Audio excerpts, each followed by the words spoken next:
और दिल्ली की सभी 70 सीटों पर वोटों की गिनती जारी है। शुरुआती रुझान में भाजपा ने बहुमत हासिल कर लिया है, ये बड़ी खबर बता रहे हैं। भाजपा 45 सीटों पर आगे है, वहीं आम आदमी पार्टी 25 सीटों पर बढ़त बनाए रखी हुई है। कुछ सीटों पर कांटे की टक्कर भी देखने को मिल रही है, कभी भाजपा तो कभी आप बढ़त बना रही है। तो कांटे की टक्कर कुछ सीटों पर देखने को मिल रही है। हालांकि अब तक के रुझानों की अगर हम बात करें तो बीजेपी को बढ़त मिलती हुई नजर आ रही है। 45 सीटों पर बीजेपी ने अपनी बढ़त बनाई हुई है और सरकार बनाने के दिशा में बीजेपी आगे बढ़ रही है। हालांकि थोड़ा इंतजार करना होगा जब जो आखिरी नतीजे हैं वो सामने आएंगे, लेकिन अब तक के रुझान की अगर हम बात करें तो भाजपा आगे है। और सहयोगी अंकित दिल्ली से हमारे साथ जुड़ गए हैं।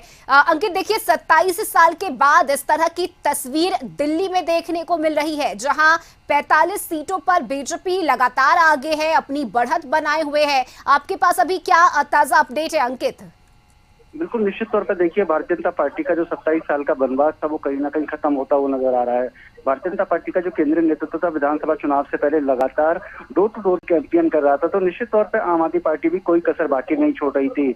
आम आदमी पार्टी ने पिछली बार जो 2019 में विधानसभा का चुनाव हुआ था तो 62 सीटें दिल्ली के अंदर जीती थी, तो 8 सीटें भारतीय जनता पार्टी की जीती थी। तो इस बार के जो रुझान अभी आना शुरू हो रहे हैं, इसमें तकरीबन 48 सीटों पर भारतीय जनता पार्टी लगातार बढ़त बनाई हुई है, तो वहीं 24 से 25 सीटों पर आम आदमी पार्टी बढ़त बनाई हुई है। कांग्रेस का एकदम सफाया हो गया है। जो एक सीट पर कांग्रेस पार्टी की बढ़त बनती हुई नजर आ रही थी, वहां पर भी अब कांग्रेस पार्टी बिल्कुल शून्यता के साथ आ रही है।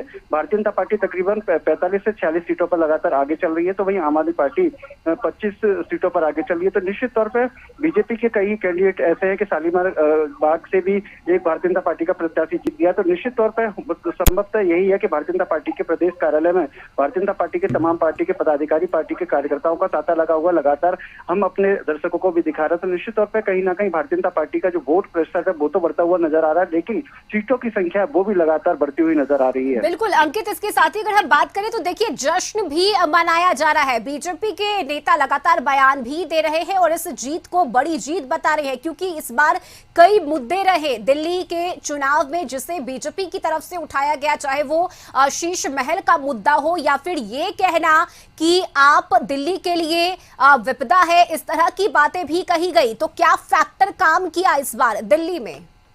बिल्कुल, देखिए, भारतीय जनता पार्टी की तरफ से इस बार विधानसभा चुनाव में एक फैक्टर बनाया गया। आम आदमी पार्टी का नाम आपदा पार्टी रखा गया, जिसके बाद आप देख सकते हैं कि यमुना को कहीं ना कहीं हॉट मुद्दा सबसे पहले बनाया गया, क्योंकि यमुना में जिस तरीके विषैला पानी यानी कि जहरीला पानी की बात कही जा रही थी, तो वो निश्चित तौर पर बीजेपी के जो तमाम मुद्दे हैं वो कहीं ना कहीं कारगर साबित होते हुए नजर आ रहे हैं। जिस तरीके से केंद्र सरकार की तमाम नीति और योजनाओं को दिल्ली में आम आदमी पार्टी ने लागू नहीं करने दिया था, पश्चिम बंगाल में भी नहीं करने दिया गया था, तो उसको भी कहीं ना कहीं भारतीय जनता पार्टी ने बनाने का काम किया है।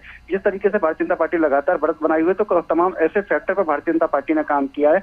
आम आदमी पार्टी को आपदा पार्टी बोला, या फिर जो स्वास्थ्य घोटाला हुआ, शराब घोटाला हुआ, दिल्ली जल बोर्ड घोटाला हुआ, परिवहन विभाग में घोटाला हुआ, बसों में घोटाला हुआ, उसको लेकर तमाम भारतीय जनता पार्टी उन सभी मुद्दों को बनाने का काम कर रही थी। निश्चित तौर पर कहीं ना कहीं इस बार भारतीय जनता पार्टी 27 साल के बाद वनवास खत्म करने की ओर अग्रसर है। बिल्कुल अंकित, साथ ही अगर हम बात करें तो ये करारी हार हुई है आपके लिए। हालांकि ये रुझान अवधि बताए जा रहे हैं, लेकिन जिस तरह के नतीजे देखने को मिल रहे हैं, जो तस्वीरें सामने आ रही है, बैकफुट पर नजर आ रहा है आप? बिल्कुल, निश्चित तौर पे देखिए, जो अभी रुझान आने सामने शुरू हो रहे हैं, ऐसे में भारतीय जनता पार्टी लगातार बढ़त बनाई हुई है।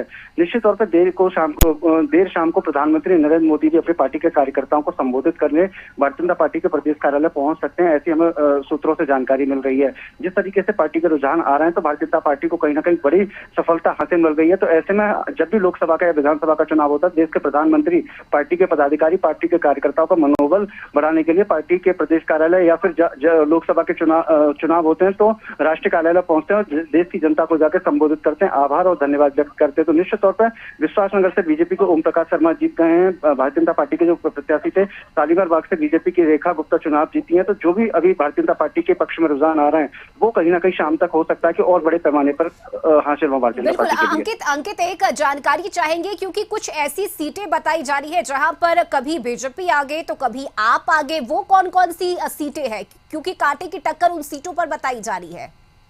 बिल्कुल निश्चित तौर पर देखिए नई दिल्ली से जो बीजेपी के प्रत्याशी प्रवेश वर्मा और वहीं आम आदमी पार्टी के मुखिया दिल्ली के पूर्व मुख्यमंत्री अरविंद केजरीवाल है, तो लगातार उनकी भारतीय जनता पार्टी से कभी प्रवेश वर्मा की बढ़त होती है तो कभी केजरीवाल की बढ़त होती है। वहीं अगर हम बात करें जनपुरा सीट पर मनीष सिसोदिया चुनाव लड़ रहे हैं तो वहां पर भी एक दूसरे को आपस में आम आदमी पार्टी और बीजेपी आगे पीछे चल रही है। तो ऐसे दिल्ली में तकरीबन 7 से 8 सीटें जहां पर भारतीय जनता पार्टी और आम आदमी पार्टी के बीच में कांटे की टक्कर है। तो कहीं ना कहीं निश्चित तौर पर जो कांग्रेस है वो बिल्कुल एकदम उसका सफाया होता हुआ नजर आ रहा है। वो जो एक सीट पर कांग्रेस आगे बढ़त बनाई हुई थी वहां पर भी अब शून्य पर आ गई है। तो निश्चित तौर पर तकरीबन 7 से 8 सीट ऐसी हैं जो लगातार बढ़त बनाई हुई है। बिल्कुल अंकित, यानी अब हम ये कह सकते हैं कि अलग अलग चुनाव लड़ना ये नुकसानदायी साबित हुआ है। एआईएमआईएम की हम बात करें या फिर कांग्रेस की बात करें या फिर आप की बात करें, एक दूसरे के ऊपर ही कटाक्ष करना, बयान देना चुनावी प्रचार के दौरान, और अब ये नतीजे।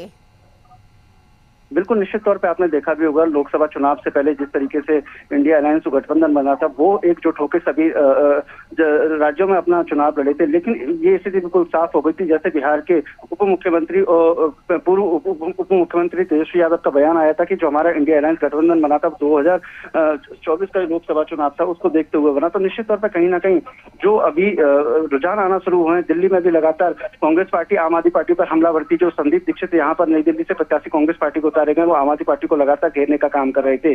तो निश्चित तौर पे आम आदमी पार्टी को कहीं ना कहीं ये भी एक घाटा हुआ है। तो वही भारतीय जनता पार्टी को कांग्रेस की तरफ से जो लगातार बयानबाजी की जा रही थी उससे भारतीय जनता पार्टी को कहीं ना कहीं बड़ा मुनाफा हुआ है। बिल्कुल अंकित, यानी कहा जा सकता है कि कांग्रेस जीत की वजह तो नहीं बनी लेकिन हार की वजह बनती हुई जरूर नजर आ रही है। बहुत शुक्रिया अंकित आपका इन तमाम जानकारी के लिए। तो दिल्ली विधानसभा चुनाव में बीजेपी को लगातार बढ़त मिल रही है। भाजपा 45 सीटों पर इस वक्त आगे है, वहीं आम आदमी पार्टी की बात करें तो 25 सीटों पर आम आदमी पार्टी आगे है और कुछ ऐसी सीटें भी हैं जहां कांटे की टक्कर देखने को मिल रही है। हालांकि कांग्रेस की बात करें तो कांग्रेस शून्य पर है।